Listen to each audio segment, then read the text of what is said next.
Bapak Ibu kalau melihat hari ini, beberapa hari ini, apa kata ulama Iran berbicara begini.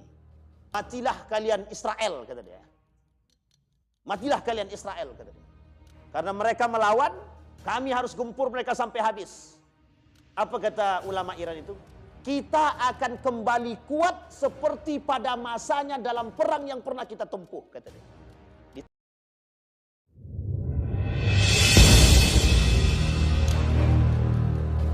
Bismillahirrahmanirrahim. Assalamualaikum warahmatullahi wabarakatuh. Alhamdulillahi rabbil alamin. Alhamdulillahilladzi an'ama bi ni'matil iman wal islam bihima tatimmus salihat. Asyhadu an la ilaha illallah wahdahu la syarikalah wa asyhadu anna Muhammadan abduhu wa rasuluh la nabiyya ba'd. Allahumma salli wa sallim wa barik ala hadzal nabiyil karim. Allahumma salli ala Muhammad wa ala ali Muhammad fil alamin innaka Hamidum Majid. Ya ayuhan nasu attaqu rabbakumul ladzi khalaqakum min nafsin wahidah wa khalaqa minha zawjaha wa batha minhuma rijalan katsiran wa nisaa'a wattaqullaha alladzi tasaaluna bihi wal arham innallaha kana 'alaikum raqiba. Wa qala Allah ta'ala ya ayyuhalladzina amanu taqullaha wa qulu qawlan sadida yuslih lakum a'malakum wa yaghfir lakum dzunubakum wa may yuti'illaha wa rasulahu faqad faza fawzan 'azima. Puji syukur kehadirat Allah dengan mengucapkan alhamdulillahi rabbil alamin. Berselawat kepada Nabi dengan mengucapkan Allahumma salli ala Muhammad wa ala ali Muhammad fil alamin innaka Hamidum Majid. Bapak Ibu sekalian yang berbahagia, mudah-mudahan di maghrib ini Allah melimpahkan rahmat serta keberkahannya kepada kita semua. Allah jadikan rumah tangga yang sakinah, mawaddah warahmah. Kemudian Allah jadikan kita orang-orang yang husnul khatimah.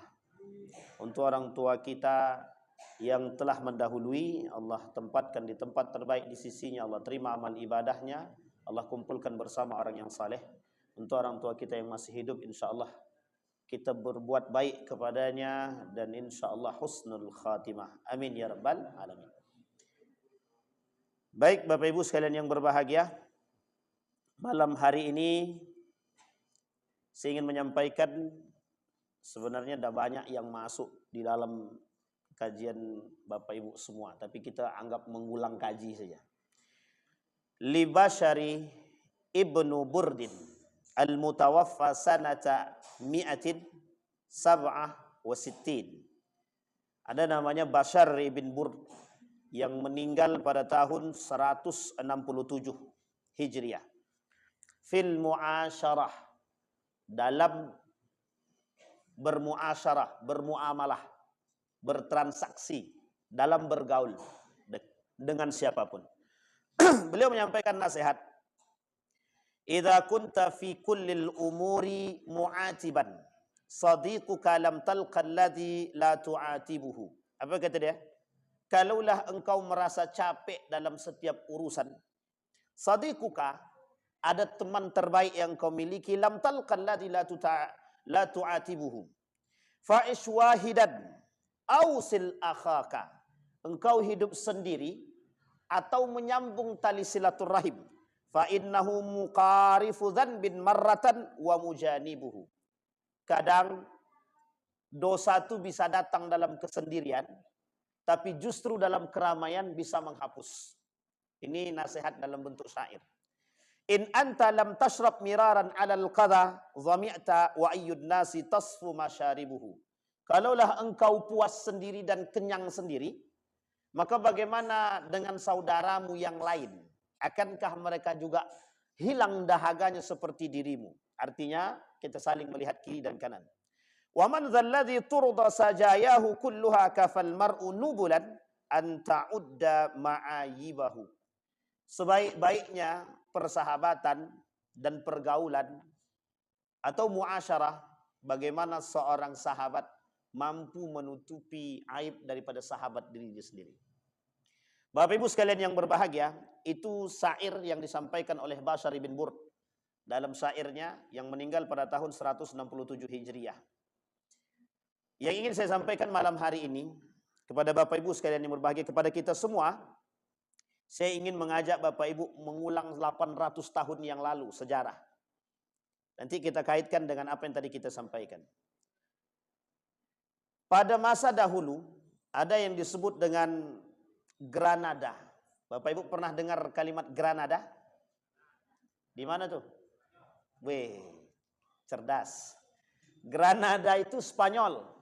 Dulu Islam pernah berjaya di Andalusia atau di Spanyol atau di Eropa pada masanya yang disebut dengan kerajaan Andalusia.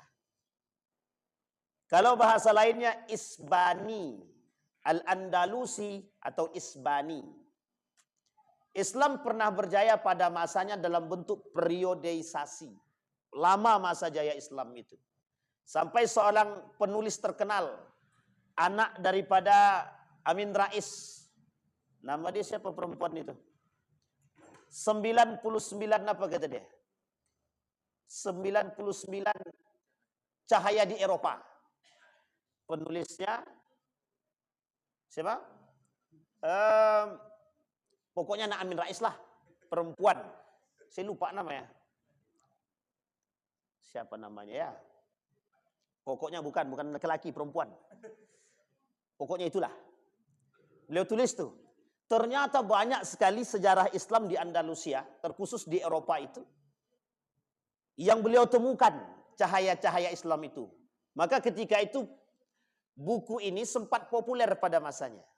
Berbarengan dengan populernya satu buku yang dikarang oleh Habibur Rahman El-Shirazi dalam novelnya. Judul novelnya Api Tauhid. Api Tauhid dulu muncul 99 cahaya di Eropa. Dua buku ini bercerita tentang masa kejayaan Islam pada masanya. Yang satu berbicara tentang seorang penghafal Quran yang berjalan ke Turki, yang melihat begitu dia merespon atau berpikir kembali ulang tentang sejarah Islam di Turki. Kalau kita sebut namanya Daulah Utsmaniyah atau Turki Utsmani. Tapi kemudian begitu juga cerita daripada perempuan ini yang menuliskan novelis ini. Dia menuliskan tentang 99 cahaya di Eropa. Hanum Salsabila Rais. Dia belakangnya pasti ada Rais tuh. Karena anak Amin Rais. Ketika tulisan beliau, novel beliau ini begitu mencuat, beliau menuliskan tentang cerita Andalusia, sejarah. Lebih tepatnya, bagaimana Islam pernah cemerlang pada masanya. Dalam prediksi beberapa para pengamat politik dan peradaban hari ini, mereka melihat ada dua cahaya. Dua cahaya yang akan muncul sebagai wujud peradaban Islam pada saatnya. Satu Asia, satu lagi dia kata Timur. Jadi kita tidak tahu. Kalau Timur kita tak asing. Kalau Asia, banyak orang yang mengatakan Asia ini bakal menjadi tempat munculnya peradaban Islam. Salah satu tandanya adalah Indonesia sebagai mayoritas Muslim terbesar di dunia. Tapi kita lihat nanti sejarah dulu. Kita kembalikan kepada masa Andalusia.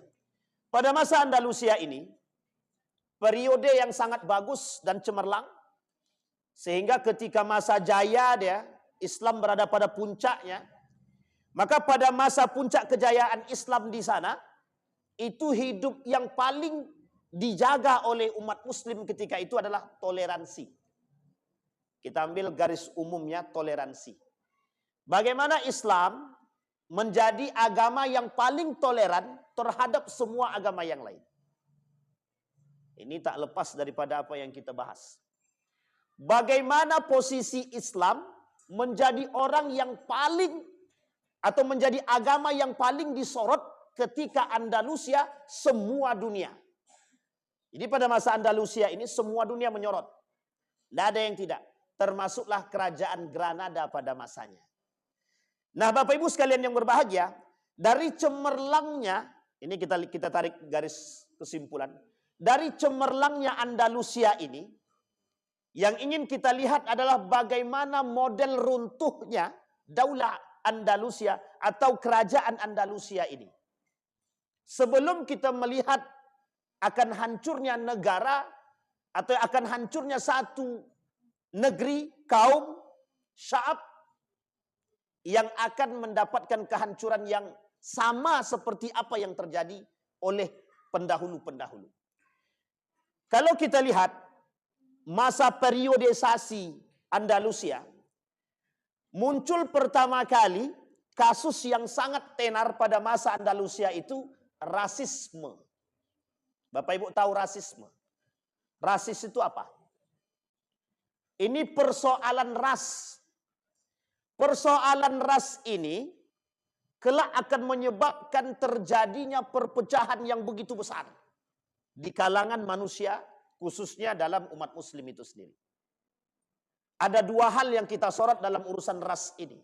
Satu, kewarganegaraan. Satu, lebih tepatnya aku ini orang mana? Aku ini siapa? Yang kedua, agama. Agama itu menjadi sorotan. Kita rujuk pada poin yang pertama. Yang paling rasis ketika itu membedakan kulit putih dan hitam. Ini boleh Bapak Ibu lihat sejarah. Di Eropa hari ini sudah mulai berkurang. Kalau dulu tidak. Yang putih harus menjadi penguasa gedung putih. Yang hitam tidak boleh. Maka ketika Obama jadi presiden Amerika itu kecolongan itu. Lah kok bisa kulit hitam menjadi raja? Kata itu. Itu rasis pada masanya. Rasis pada masanya. Bapak Ibu kira rasis ini cuma terjadi di Eropa? Tidak. Dulu persoalan rasis ini terjadi di Saudi Arabia. Kulit hitam itu orang-orang Habasyah, kulit putih itu orang-orang asli pribumi. Mana yang asli Arab yang berkulit putih? Mana yang tak asli Arab berkulit hitam? Maka kulit hitam itu kemana perginya? Bilal bin Rabah, budak. Jadi asal daripada segala kulit hitam itu menurut mereka adalah budak. Wahsy, budak yang dianggap sama mereka rasis pada masanya. Pada masa ini, pada masa kerajaan Andalusia ini, merebaknya rasis ketika itu ras melihat mana yang paling baik, mana ras yang paling kuat, dan mana ras yang paling terhormat. Sekarang kita rujuk kepada keadaan kita sekarang. Bagaimana kondisi kita sekarang ini? Apakah rasis itu di tempat kita berlaku? Berlaku apa tidak? Jangan cepat-cepat berlaku. Kita lihat dulu. Bagaimana posisi. Saya melihat di Pekanbaru ini ada sedikit perbedaan yang mencolok. Gitu. Ya tidak terlalu mencolok tapi cukuplah nampak. Mana kabilah sebelah sini, ini orang asli Pekanbaru, orang asli Medan, orang asli Melayu, orang asli Kampar, orang asli... Itu nampak itu Pak. Nampak sangat. Tapi bukan itu yang dimaksud. Bukan itu yang dimaksud. Yang dimaksud ketika itu adalah lebih tepatnya berkulit putih dan berkulit hitam. Yang paling berhak menjadi raja ketika itu adalah keturunan raja. Dan ini Bapak Ibu sekalian yang berbahagia, muncul yang disebut dengan sianu darah biru, sianu darah hitam.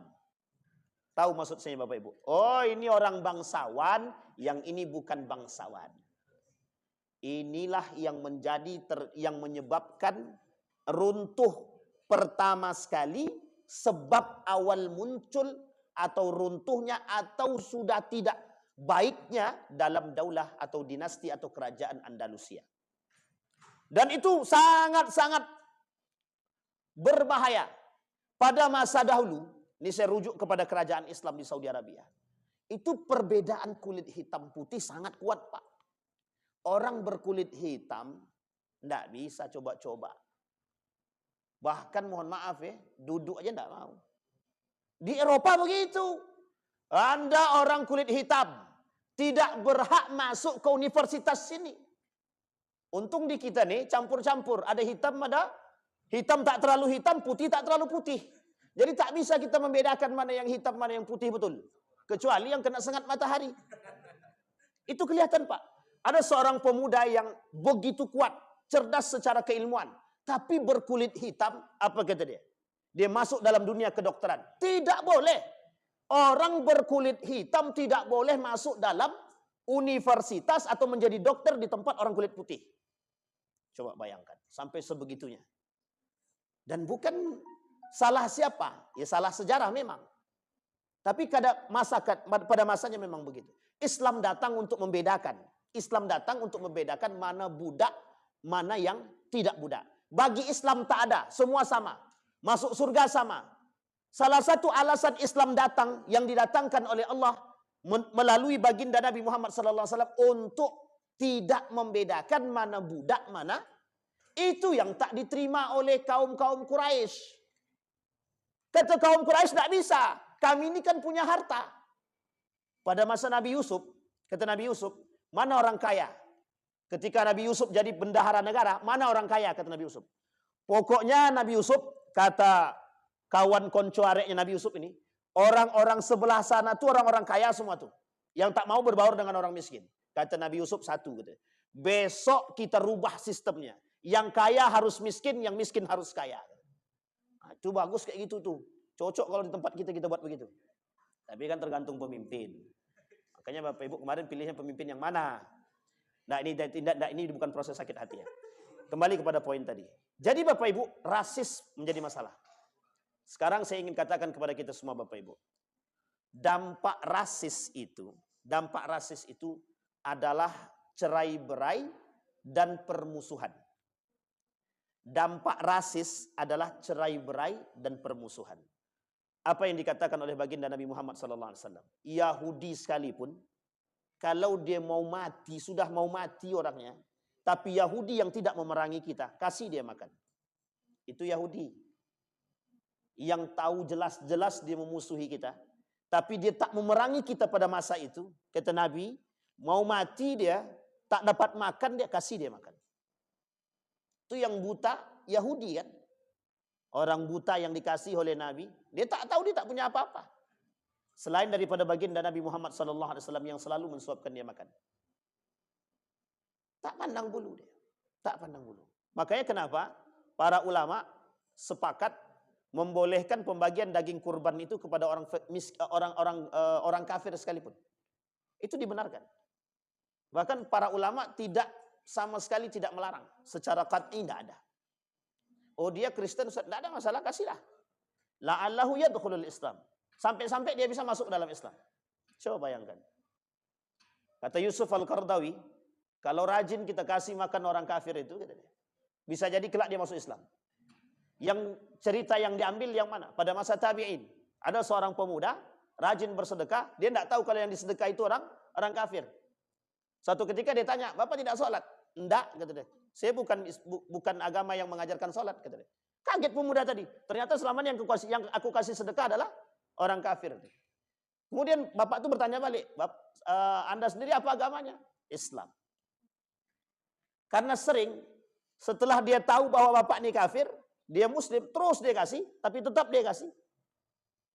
Tak lama kemudian dia kata, Anda sudah tahu kalau saya tidak Muslim, tapi kenapa Anda masih mengasihi? Urusan sosial itu tidak ada kaitannya dengan agama. Katanya. Agama kami sangat mengajarkan hubungan sosial. Kembali kepada poin yang tadi. Apa yang dilakukan ketika itu? Orang bapak tadi seketika itu bersyahadat. Mulai hari ini aku bersyahadat kepada Allah. Coba bayangkan. Ini poin penting, Pak. Yang di akhir zaman ini, yang perlu kita tonjolkan nanti adalah dua sikap sebagai bentuk akhir. Daripada apa yang kita sampaikan pada malam hari ini. Itu yang pertama. Sebab muncul atau mulai terasa tidak stabilnya lagi Andalusia itu ketika muncul rasisme. Apa yang ingin kita harapkan daripada persoalan itu? Hendaknya kita menjaga hubungan antara satu suku dengan suku yang lain. Mohon maaf Bapak Ibu sekalian yang berbahagia. Ada sebagian kalangan di antara kita menganggap satu suku itu lebih baik daripada suku yang lain. Oh, ini masalah bagi kita. Itu sangat masalah. Bhinneka Tunggal Ika tak sejalan itu. Bhinneka Tunggal Ika tak sejalan. Yang kedua, penyebab gejolak daripada Andalusia yang paling besar di antara sekian banyak itu munculnya paham Khawarij. Nah, ini Khawarij lagi. Nah, jangan ada yang sakit hati lah. Munculnya paham Khawarij. Sekarang saya lihat Bapak Ibu, saya sebutkan dulu. Khawarij itu pada masa siapa munculnya? Ali bin Abi Thalib. Ali ketika bertikai dengan Muawiyah. Muncul dua kelompok. Satu Syiah, satu Khawarij. Kata sejarah, sudah dimusnahkan sama Ali semua Khawarij itu. Orang-orang yang menganggap diri paling benar. Yang membunuh yang tak sejalan. Mengkafirkan orang-orang yang tidak sama seakidah. Pokoknya yang tak sejalan dengan pemikiran mereka harus dibunuh. Ini Bapak Ibu pernah dengar DII, TII pada masanya ya. Tenang Bang Ardi. DII, TII pada masanya begitu. Yang tak sejalan, yang keluar daripada barisan mereka dan tak sejalan, tembak mati. Harus. Kembali kepada poin. Sekarang kita lihat. Kalau betul Khawarij itu selesai dan habis. Kata Nabi dalam hadisnya. Kata Nabi dalam hadisnya. Fitnah yang akan muncul di tengah umat manusia di akhir zaman adalah yang lain, fitnahnya Khawarij. Oh, kata para ulama, itu sudah sejalan pada masa Ali bin Abi Thalib. Sekarang tidak ada lagi Khawarij. Kita lihat hadis yang lain daripada baginda Nabi Muhammad SAW. Kata Nabi dalam hadis yang lain, salah 7 di antara 7 pengikut Dajjal di akhir zaman. Yang kelima itu Khawarij. Pertanyaannya, Dajjal muncul pada masa Ali atau yang akan datang? Yang akan datang. Kalau yang akan datang Dajjal muncul, berarti akan muncul Khawarij yang lain. Pertanyaannya, yang mana Khawarij itu? Nah, ini kalau dibahas lagi mesti banyak yang sakit hati kan? Ini persoalan Pak. Yang mana yang Khawarij itu? Karakter Khawarij itu disampaikan oleh para ulama dalam hadis dia banyak sekali. Satu di antaranya yang suka mengkafirkan orang. Sudah Bapak temukan belum?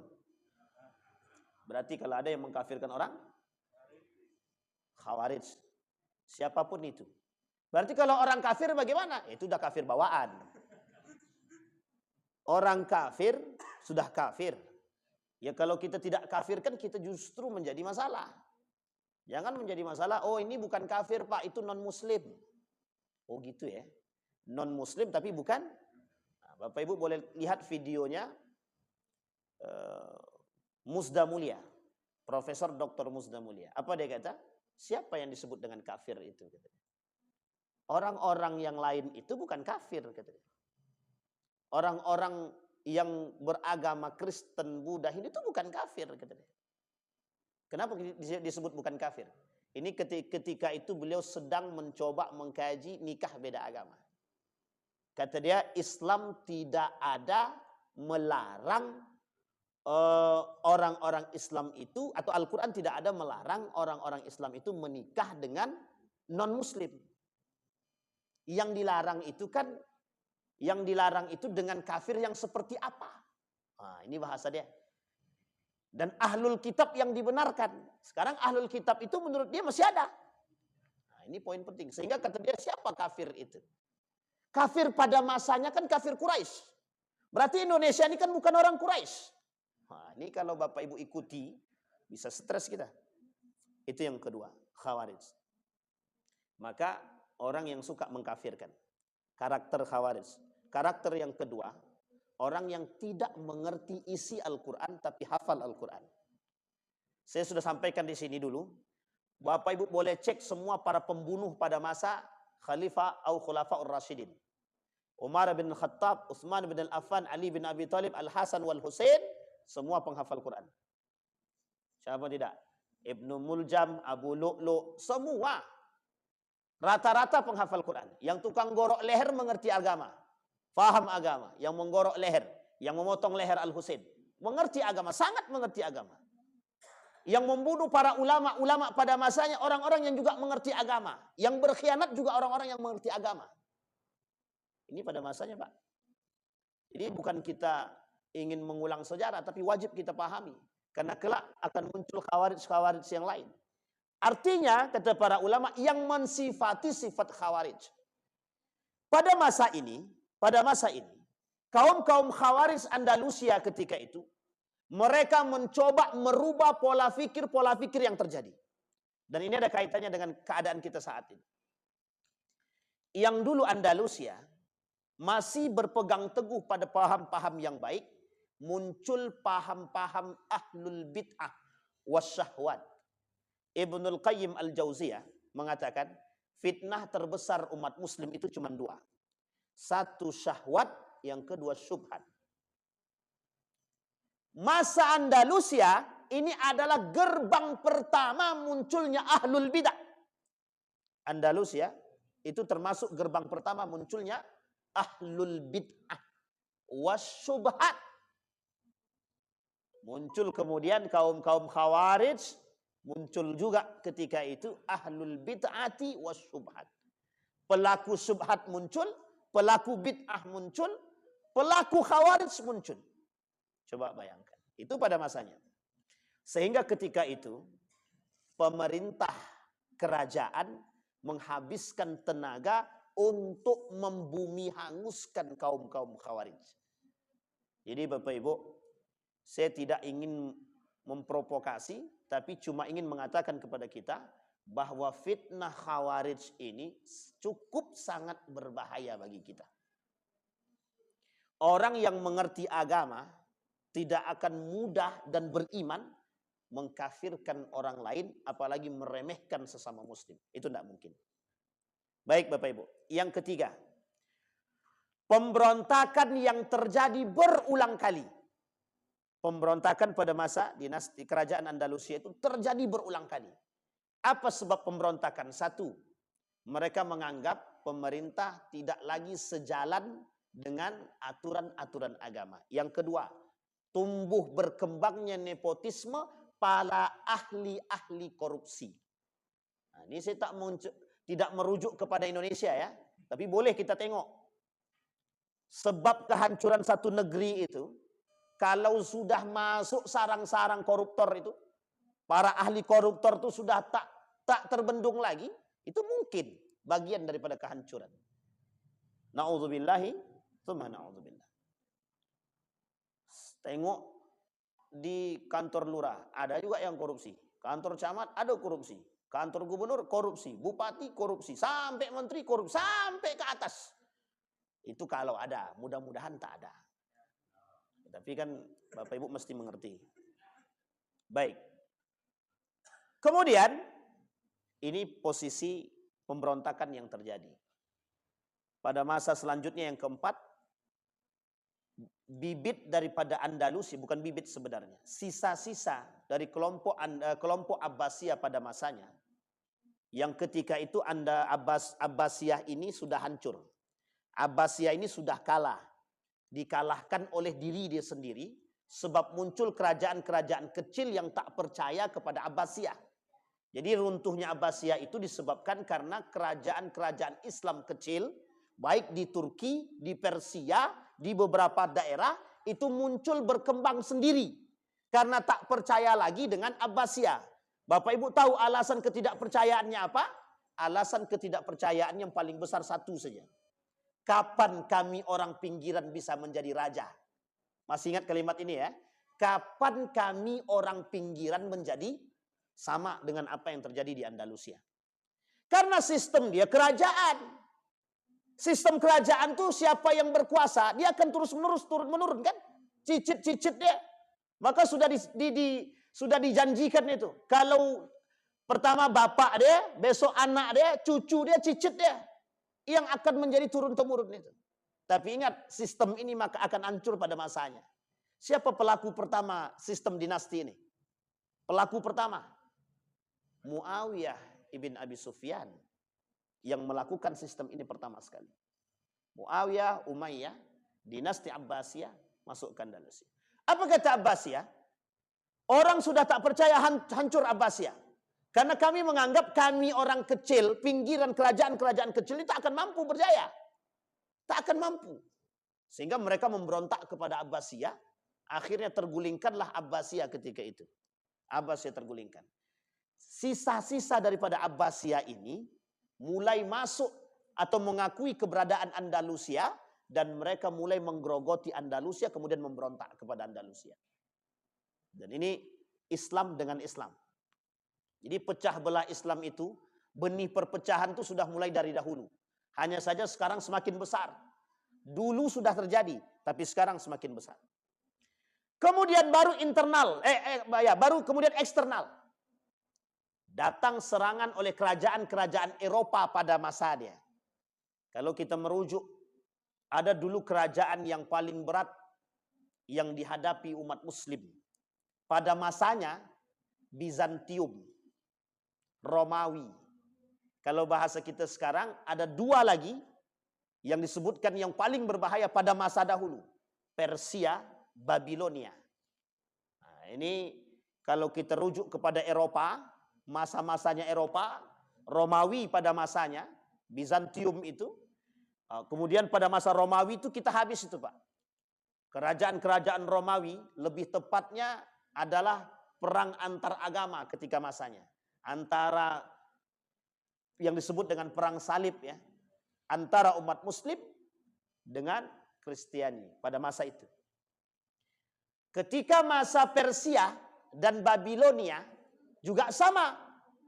Itu dulu ada yang disebut dengan Iran dan Irak sekarang. Jadi seorang Bapak Ibu kalau melihat hari ini, beberapa hari ini, ulamanya Iran. Apa kata ulama Iran berbicara begini? Apa kata dia? Matilah kalian Israel, kata dia. Matilah kalian Israel, kata dia. Karena mereka melawan, kami harus gempur mereka sampai habis. Apa kata ulama Iran itu? Kita akan kembali kuat seperti pada masanya dalam perang yang pernah kita tempuh, kata dia.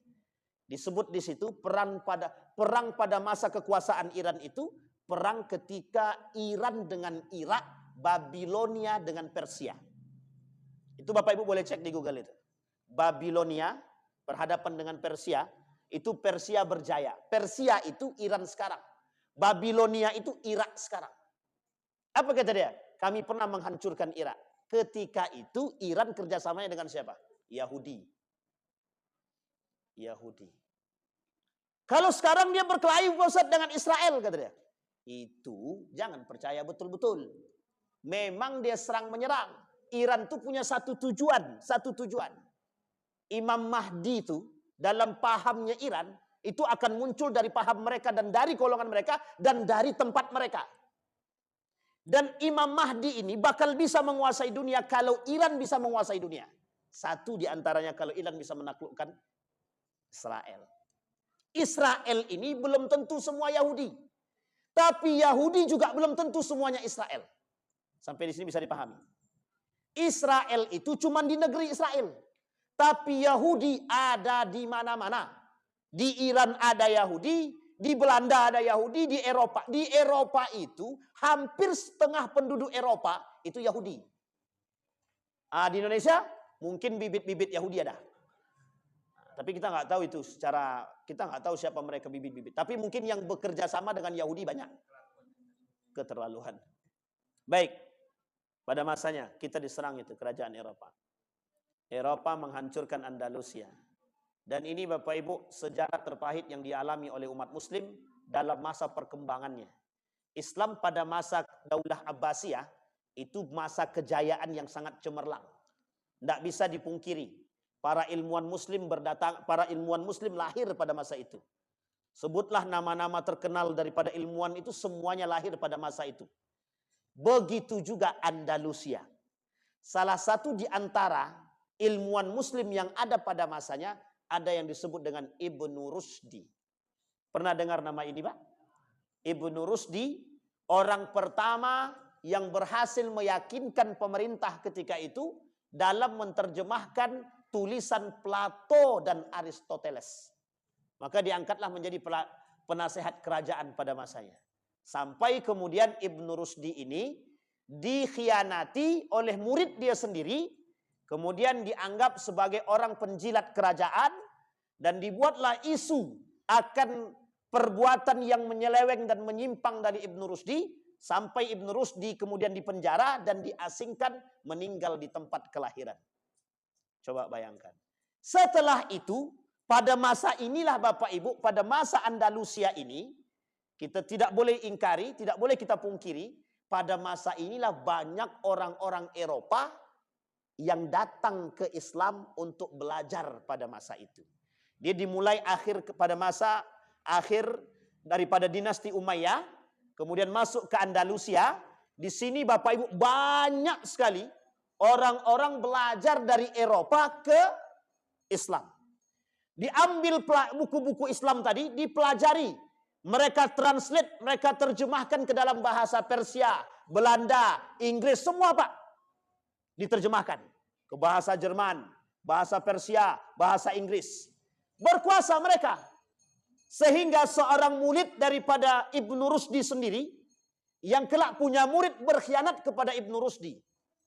Singkat cerita Bapak Ibu, pada masa inilah Andalusia ini, kaum-kaum Eropa yang berhasil menaklukkan Andalusia mengatakan tidak ada yang disebut dengan ilmu itu dengan nilai. Sehingga mereka paham bahwa ilmu itu bebas nilai. Oh, paham maksudnya ilmu bebas nilai. Yang penting mau cerdas, mau berakhlak, tak ada masalah. Anda mau secerdas apapun silahkan. Mau beragama, tidak beragama, tak urusan. Mau berakhlak atau tak berakhlak, tak urusan.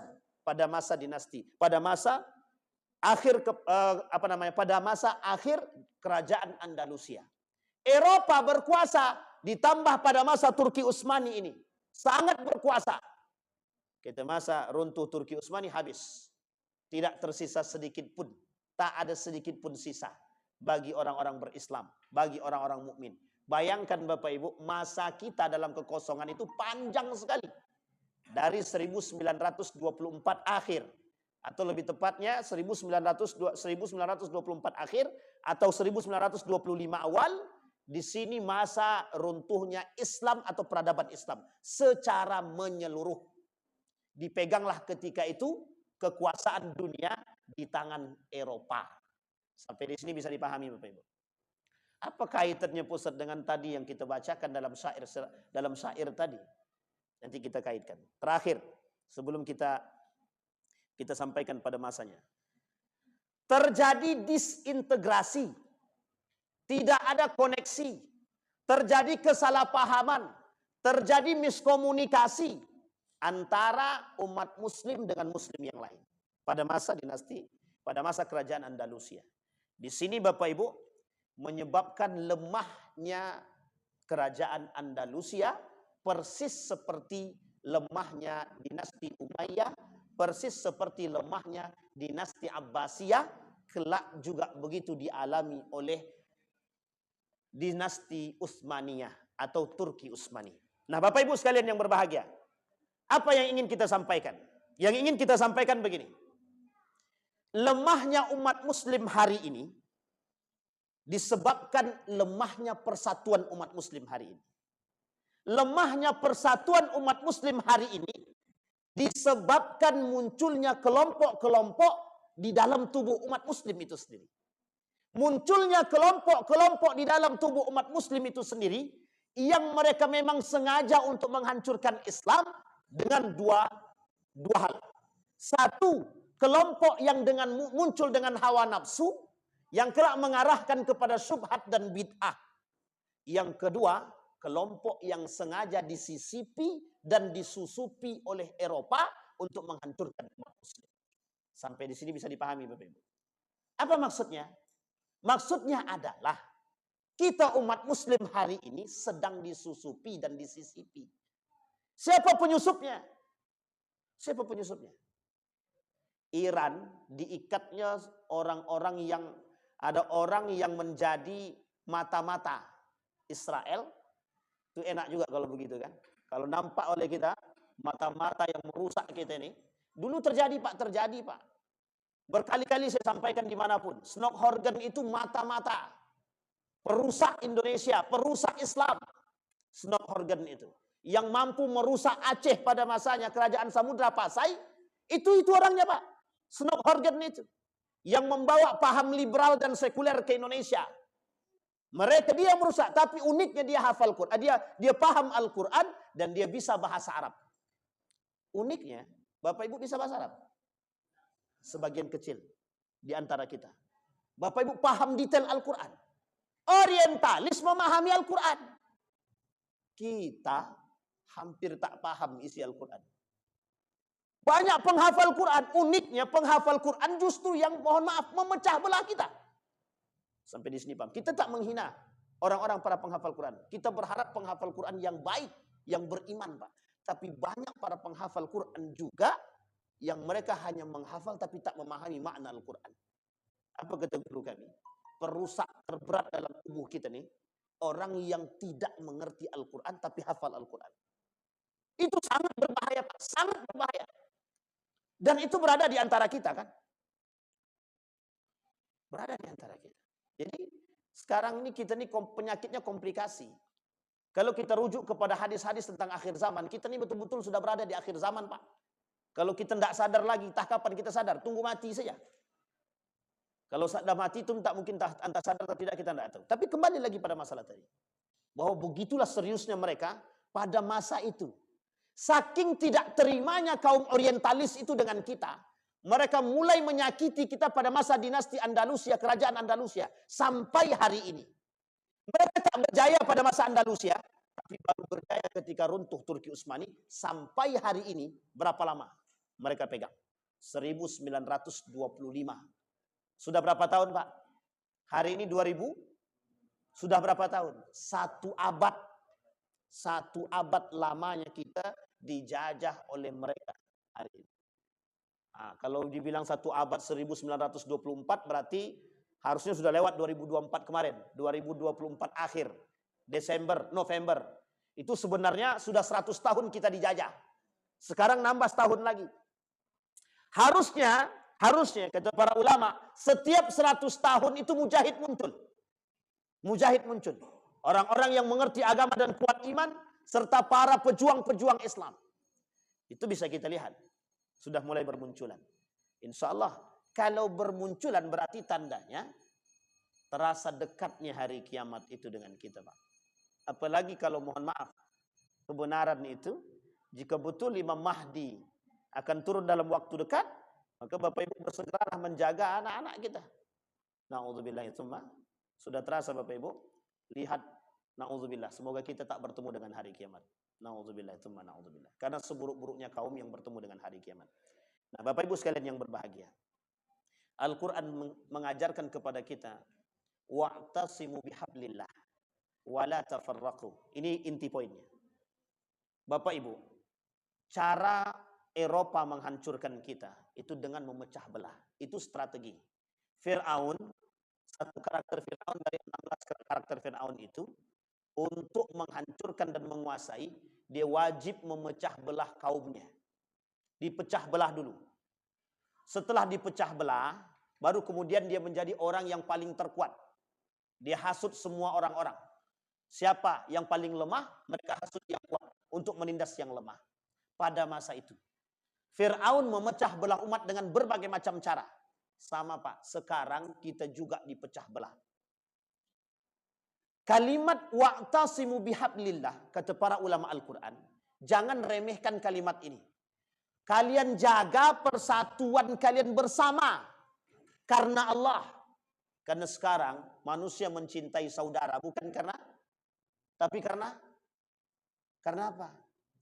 Kami mencintai dia, Ustaz. Pokoknya dia baik kepada kami. Kenapa dia baik? Selalu bantu kami. Berarti Bapak Ibu cinta dia karena apa? Karena harta dia. Sudah diingatkan dengan azan kita. Coba bayangkan Bapak Ibu. Kita hari ini dipecah belah dari berbagai macam arah. 1, kita dipecah belah dari sisi ekonomi. 2, kita dipecah belah dari sisi budaya. 3, kita dipecah belah dari sisi politik. 4, kita dipecah belah dari sisi agama kita sendiri. Agama kita sendiri. Muncul kelompok-kelompok yang ingin menghancurkan. Sama satu di antara. Sehingga umat muslim lemah begitu selemah-lemahnya. Kalimat selanjutnya kata Allah, wa'tasimu bihablillah wa la tafarraqu. Kalian jangan berpecah belah, jangan. Sampai Nabi bilang begini dalam hadis dia, kalau kalian nampak kaum Khawarij atau kalian bersama dengan pemimpin yang sezolim-zolimnya, dua yang kalian lakukan. Kalau tak mampu masih bersama dengan mereka, maka beruzlahlah. Bayangkan, kita tetap disuruh dengan ketika kondisi pemimpin zolim berada di tengah kita, kalau masih kuat iman, kata Nabi, tetap bersama, rangkul, agar orang-orang yang baik-baik ini tak masuk dalam lingkaran syayatin-syayatin itu.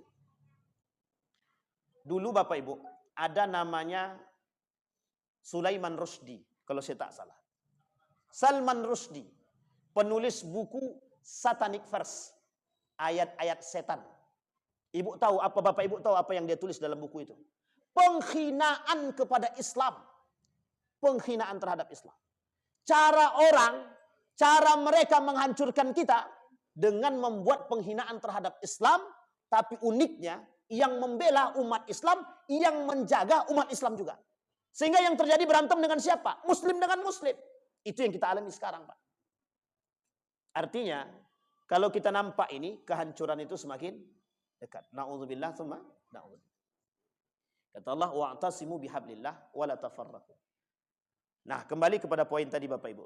Apa inti poin daripada syair yang tadi saya sampaikan sebelum kita tutup? Kata baginda Nabi Muhammad sallallahu alaihi wasallam, irhamu man fil ardi yarhamukum man fis sama. Bagaimana cara kita hari ini mengajak saudara-saudara kita ini bersatu? Saya tidak lihat sekarang ini setiap orang di antara kita saling menjustifikasi, menganggap diri kita ini paling benar. Baru-baru ini kita melihat satu kelompok menghancurkan kelompok yang lain dengan ingin mengambil alih tempat-tempat. Dan ini betul-betul menjadi musuh kita. Kita sudah dihabiskan energi dengan kaum liberal, tambah lagi kita dihabiskan energi dengan saudara kita sendiri. Jadi sekarang ini habis energi kita. Wajar Pak, ketika Amerika ingin menghancurkan kita itu tinggal naik rudal ke atas, hancurkan, habis kita nih. Misal ya. Kenapa begitu? Kita sedang habis-habisan berpikir tentang konflik agama. Bahkan kita tidak konflik agama lagi, konflik sesama kita. Itu kita sudah capek. Wahabi, NU, Muhammadiyah, Persis, dan lain sebagainya. Kita berperang dengan saudara kita. Dibuatnya betul kita berperang. Mereka dengan gagah mengambil hartanya, diambil kekuasaannya, pokoknya semuanya. Kita sedang berpikir tentang itu. Maka kata syair tadi, bayangkan kata dia, jangan sampai seorang muslim itu yang mengaku beriman, sebaik-baiknya muslim itu tidak menyebarkan aib saudara dia sesama muslim. Yang paling baik, Pak. Sekarang kita tak lagi menyebarkan aib, tapi justru kita mencemooh aib saudara kita sendiri. Nah, ini yang terjadi sekarang. Maka kenapa kita nih selalu berantem?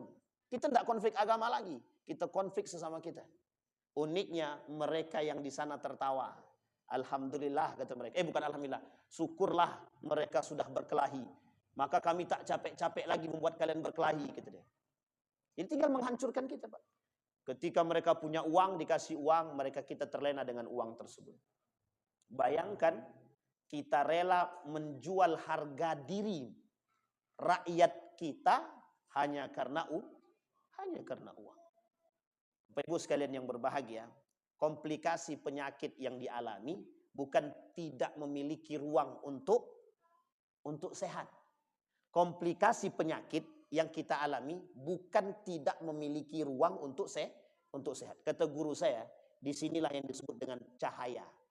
Kita butuh ruang yang kecil tadi untuk menampakkan cahaya-cahaya tersebut.